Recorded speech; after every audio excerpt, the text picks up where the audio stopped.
Nah sekarang kita udah diperintahkan untuk bersyukur. Cara bersyukur itu bagaimana sih? Cara bersyukur bagaimana ya? Gini anak kasih tahu ente. Ente berteman sama temannya ente. Teman ente dekat, ya kan? Satu kali ente kasih teman ente nih ketiban musibah, duitnya ludes, utangnya numpuk, keadaannya susah udah, ditagih untuk membayar hutang. Nah sekarang semua yang pada diutangin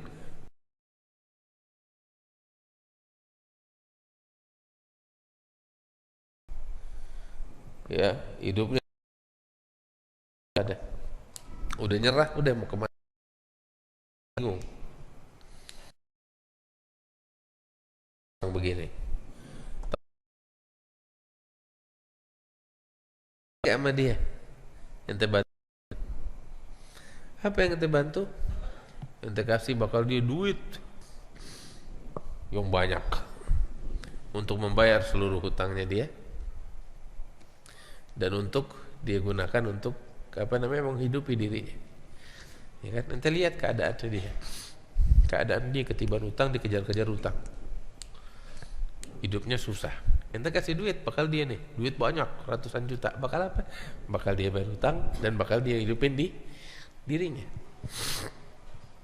Itu ente kasih. Nah kira-kira kalau ente udah kasih dia, kita sebagai manusia wajarnya apa yang kita harap dari dia? Dia berterima kasih dong sama kita kan? Itu yang kita harapkan. Ini wajarnya manusia, fitrahnya. Kita kalau ngasih orang, kita berharap dia terima kasih sama kita. Apa itu yang kita harapkan dari dia tuh apa? Apa yang kita harapkan dari dia waktu kita kasih itu semua? Yang kita harapkan pertama, dia mengakui bahwa ini pemberian dari kita. Iya dong, itu yang pertama yang kita inginkan. Dia sadar ini pemberian dari kita. Kira-kira kalau yang udah kasih, dia bilang bukan dari lo kan, dari si fulan. Dalam hati kita, enak aja lo, gue udah capek-capek ngasih duit ke lo bilang dari si fulan yang kata gak tahu menau. Kita marah digituin. Syukur bukan begini, tapi kita mengakui bahwasanya ini pemberian dari dia. Itu syukur begitu. Itu kan yang kita harapkan. Udah gue kasih, lo mesti sadar ini datang dari gue. Ketika kita menyadari hal itu baru sedikit dari rasa syukur. Yang kedua, habis kita kasih, dia sadar ini dari kita. Ya, apa yang kita harapkan? Ucapan terima kasihnya dia. Iya kan? Ucapan terima kasih. Itu yang kedua. Yang ketiga apa? Kita berharap, ini kita wajarnya manusia dan semestinya dia akan terus merasa berhutang kepada kita. Iya kan? Merasa berhutang kepada kita.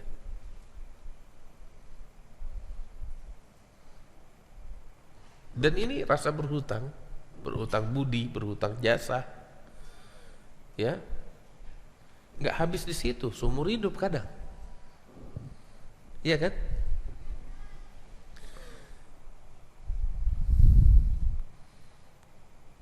Itu adalah bentuk syukur. Tadi saya bilang apa? Menyadari bahwa ini pemberian dari si pemberi. Yang kedua, ucapan terima kasih. Yang ketiga, perasaan merasa berhutang. Itu syukur. Yang ketiga apa? Gunakan ini pemberian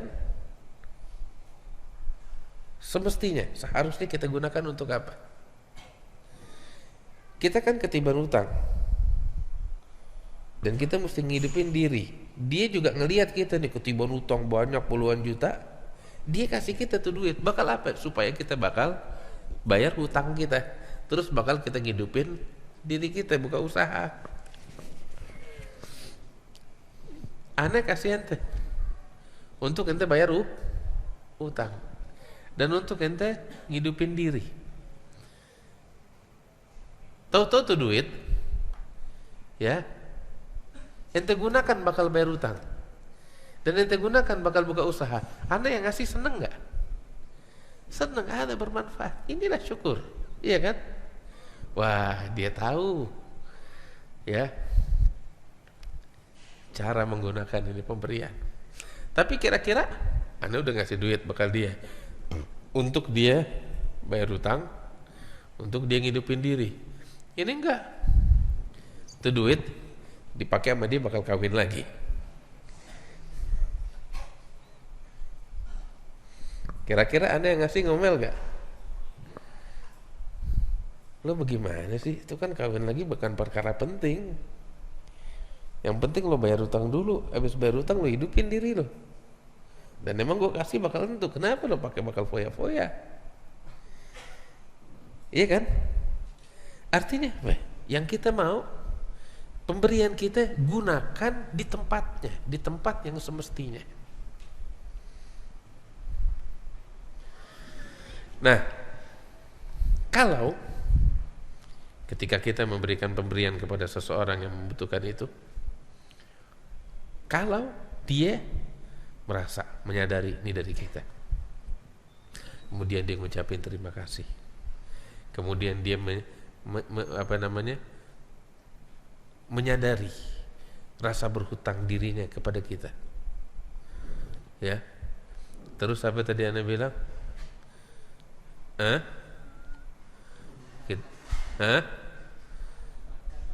Kita gunakan ini di tempat yang semestinya.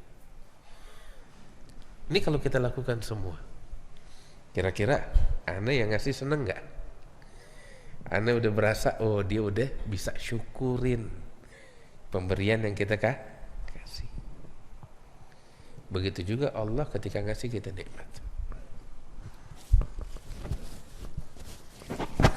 Yang Allah mau dari kita, ketika Allah ngasih kita nikmat, katakan nikmat sehat, nikmat afiat, kita mesti sadar ini datangnya bukan dari siapapun, melainkan dari Allah.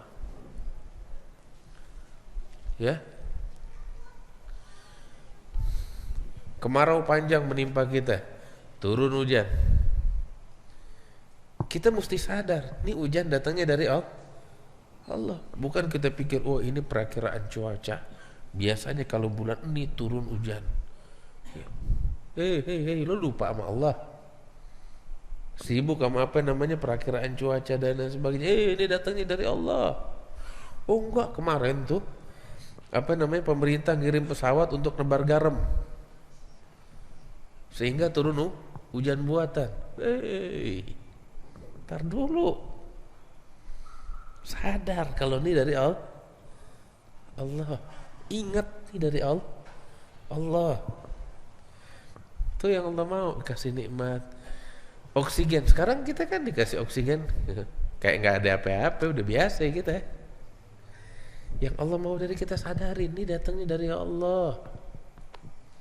Sadar, itu yang Allah mau. Yang kedua, tadi saya bilang apa?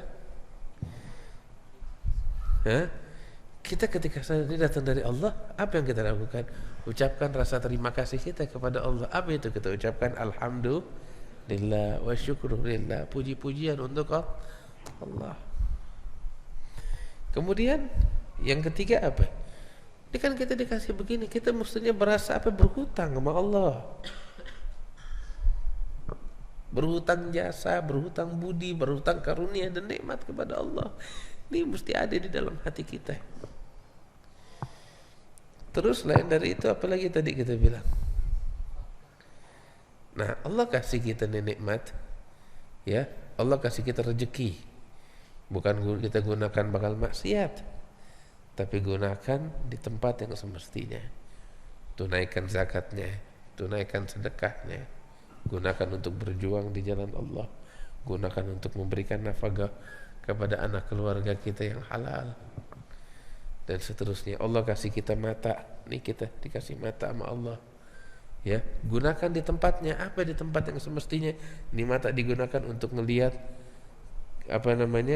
Al-Quran, untuk melihat wajah orang-orang saleh, untuk melihat orang tua kita, untuk melihat ciptaan Allah agar kita bisa merenungkannya, untuk memandang kaum muslimin dengan kasih sayang, untuk mengkaji kitab, membaca, menulis, dan lain sebagainya. Bukan kita gunakan ini mata untuk apa? Untuk lihat yang haram, ya, untuk melihat kejelekan orang, untuk melihat aurat, untuk melihat wanita yang bukan mahramnya kita. Kalau kita gunakan itu, Allah juga murka, ya. Dikasih nikmat digunakan bakal perang sama Allah, gak syukur. Kasih telinga juga begitu, nikmat banyak banget dari Allah. Nah, inilah minimal cara bersyukur kepada Allah Subhanahu wa taala. Dan di sana masih ada lagi martabat-martabat syukur yang lebih tinggi. Cuman yang saya sebutkan ini minimal. Yang minimal aja sedikit orang yang melakukannya, betul. Sedikit. Makanya Allah bilang wa qalilun min ibadiyah asyakur, sedikit dari hambaku yang mau bersyukur kepadaku, kata Allah. Mudah-mudahan kita jadi kelompok orang-orang yang sedikit yang mau bersyukur kepada Allah Subhanahu wa taala. Allah.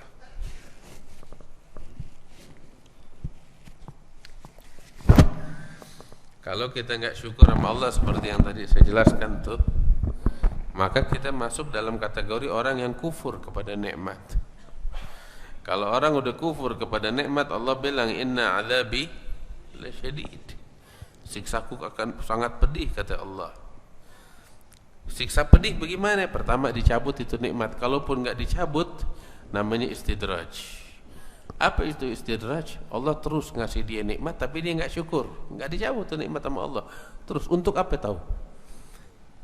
Kayak layangan, diulur, begitu dia putus, udah hilangnya Nah, orang yang nggak syukur sama Allah tapi masih terus dikasih nikmat sama Allah, hati-hati, itu namanya istidraj.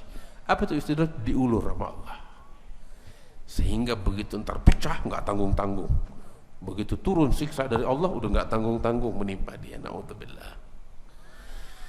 Ya Rabb, ya Allah. Makanya dalam hadis disebutkan innallaha yumlilidz zalim hatta idza akhadhahu lam yuflituh. Allah tuh mengulur kepada orang zalim sehingga begitu datang saat Allah membinasakan, nggak tanggung-tanggung dibinasakan oleh Allah. Makanya jangan heran, kadang kita kan suka nanya, oh dia tukang maksiat tapi hidupnya enak, bahagia, iya kan? Dia maksiat, dia korupsi, kok nggak dicabut nikmatnya, makin kaya aja nih orang. Orang yang taat hidupnya makin melarat aja. Ini dia jawabannya. Diulur sama Allah Subhanahu wa taala. Ini yang taat nasibnya sial banget. Ada aja yang nimpe dia, padahal hidupnya taat. Tapi itu yang tukang maksiat hidupnya bahagia, enak. Ini kan sering kita saksikan. Ini jawabannya. Diulur sama Allah sehingga ketika datang saat dibinasakan, hancurnya nggak tanggung-tanggung. Naudzubillah min dzalik.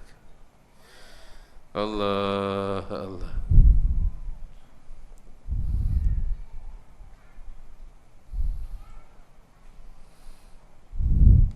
Terus tuh di antara bentuk syukur kita kepada Allah, kita banyak memuji Allah, banyak ucapin hamdalah. Terus juga hargai setiap nikmat yang Allah kasih, walaupun kita nggak suka. Kita lagi lapar, tahu-tahu dikasih makanan tapi bukan selera kita, jangan ente caci. Wah, gue nggak doyan. Jangan bilang nggak doyan. Ente suka ente makan, ente nggak suka diam udah. Wah, enak banget makanannya nih.